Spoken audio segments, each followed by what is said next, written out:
வணக்கம். எண்ணம். இதில் ஏற்கனவே நான் சொல்லிட்டேன். உடல், மனம் சொல்லியாச்சு. இப்போ எண்ணம்.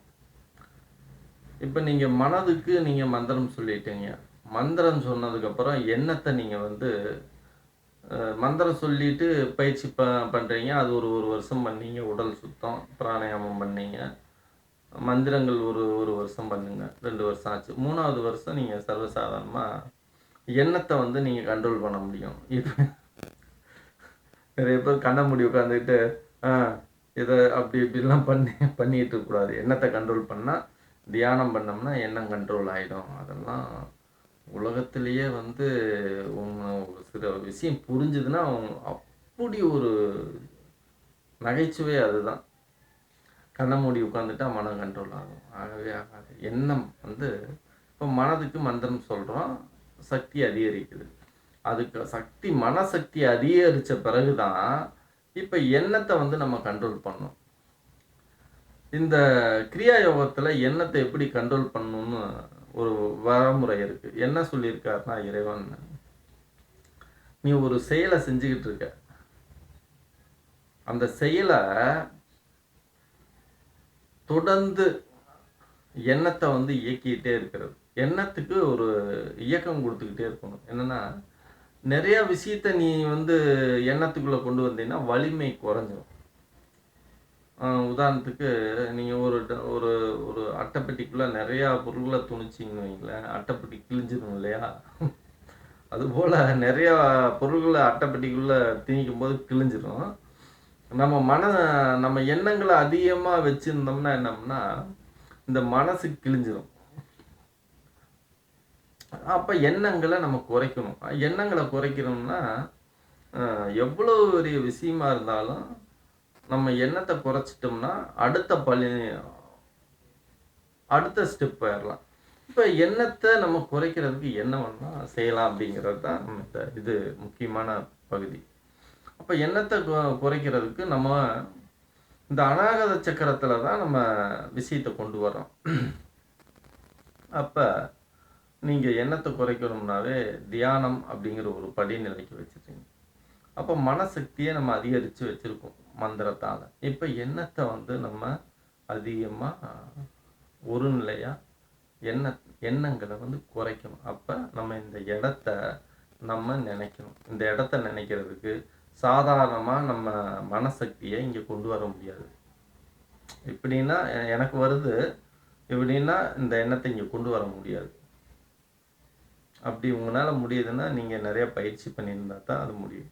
அப்போ எண்ணத்தை நம்ம அப்படி கொண்டு வர்றதுக்கு சாதாரணமாக காரியம் இல்லை. அப்போ நம்ம எண்ணத்தை எப்படி நம்ம கண்ட்ரோலில் கொண்டு வர்றது? கண்ட்ரோலில் ரொம்ப ஸ்லோவமான வழி.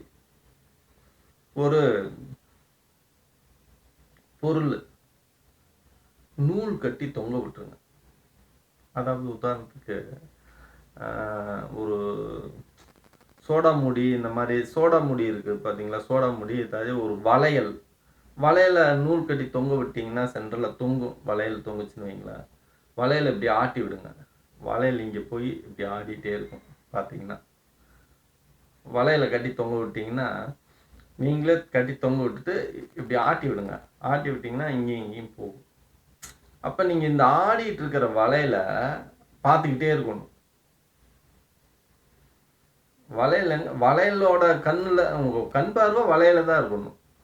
அந்த வளையல் எங்கெங்கெல்லாம் போகுதோ இங்கே போச்சுன்னா வளையலை பார்த்துக்கிட்டே இருக்கணும். அப்படியே பார்த்துக்கிட்டே இருந்தீங்கன்னா வளையல் என்ன ஆகும்னா ஓஞ்சு ஓஞ்சு ஓஞ்சு ஓஞ்சு ஒரு சென்டர் பாயிண்ட்டுக்கு வரும். அப்போ அந்த வளையல் நின்ன பிறகு நம்ம வளையலை பார்த்துக்கிட்டே இருக்கணும்.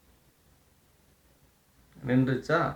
நின்ன பிறகு ஒரு 3 நிமிடம் கேப் விட்டுருங்க. மறுபடியும் அந்த வளையல் என்ன பண்ணுறீங்க, முன்னும் பின்னும் நகர்த்தி விடுங்க. இப்போ தள்ளி விடுவோம் ஊஞ்சல்ல எல்லாம், அந்த மாதிரி பொசிஷனில் அந்த வளையல் என்ன பண்ணுறீங்கன்னா முன்னாடி தள்ளி விடுங்க. வரும், பின்னாடி முன்னாடி வரும். அப்போ முன்னாடி வர்ற வளையலை அதை ஃபாலோ பண்ணுங்கள். வளையலை ஃபாலோ பண்ணுங்கள். அப்போ வளையல் போகும்போது அங்கே பாருங்கள், வளையல் கிட்ட வரும்போது பாருங்கள். ஆனால் நீங்கள் உட்கார்ந்துருக்கும்போது அந்த வளையல் தொங்கும்போது உங்கள் மூக்குக்கு நேராக இருக்கணும். அந்த வளையலோட அடி நுனி எங்கே இருக்கணும்? மூக்குக்கு நேராக இருக்கணும். அதுதான் சரியான அந்த அந்த பொருள் அந்த மூக்குக்கு நேரா அடிமட்டமும் இந்த மூக்கும் கரெக்டாக இருக்கும் அந்த வளையலும். அப்படி இருக்கும்போது உங்களுக்கு ஈஸியாக இருக்கும். அப்போ இடமும் புறமும் ஃபாலோ பண்ணுங்க. அப்போ வலதும் இடதும் ஃபாலோ பண்ணுங்க. இப்படி நீங்கள் ஒரு ஒரு தூங்க போகிறப்ப செய்யுங்க. தூங்க போகிறப்ப பயிற்சி பண்ணிங்கன்னா ஆட்டோமேட்டிக்காக உங்களுக்கு உடம்பு வந்து டயர்ட் ஆகிடும். தூக்கம் வர்ற அளவுக்கு செய்யுங்க. ஒரு ஒரு 1/4 மணி நேரம் 1/2 மணி நேரம் செஞ்சிங்கனாவே போதும். ஆட்டோமேட்டிக்காக ஒரு 1/2 மணி நேரம் பார்த்துக்கிட்டே இருந்தீங்கன்னா தூங்கிடுவீங்க. அப்போ அந்த பயிற்சி பண்ணிவிட்டு தூங்குங்க. ஒரு 3 மாதங்கிறது ஒரு 6 மாதம் அந்த பயிற்சி வந்து பண்ணுங்க. 6 மாதத்துக்கு அப்புறம் பார்த்தீங்கன்னா நீங்கள் எங்கே பார்க்குறீங்களோ அந்த இடத்துல உங்கள் மனம் போய் நிற்குங்க. நிற்கும். அப்போ நீங்கள் என்ன நினைப்பீங்க. அப்போ நீங்கள் இந்த விரலை வச்சுட்டு இங்கே விரலை பார்த்தீங்கன்னா வைங்களேன், விரல் நுனியில் நிற்கும்.